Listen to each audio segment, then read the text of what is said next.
Shaping Syria after 6 years of civil war. Admiral James Dambreville is MSNBC's chief international security and diplomacy analyst and the former Supreme Allied Commander for NATO. Admiral, good to see you. Thank you for being with us.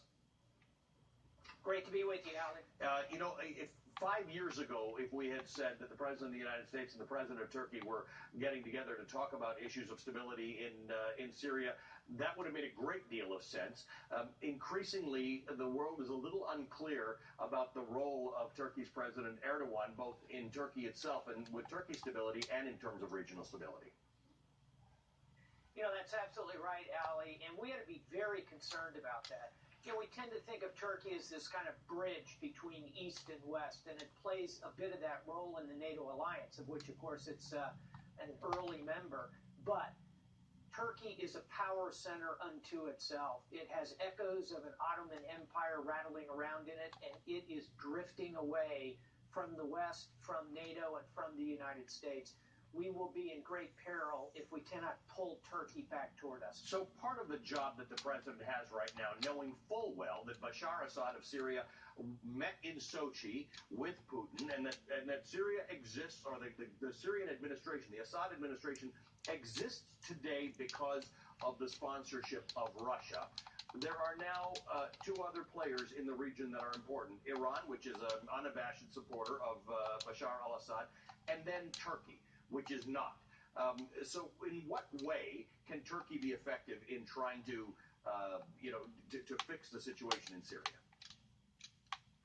First and foremost, Turkey, a NATO member, has deep connectivity in the military-to-military sector. So first and foremost, they are a source of information, intelligence, boots on the ground. Secondly, they have influence with various factions in Syria, which can be very, very helpful to us. And thirdly, and perhaps most importantly, geography. This is a long border that connects from the Mediterranean across to Iraq.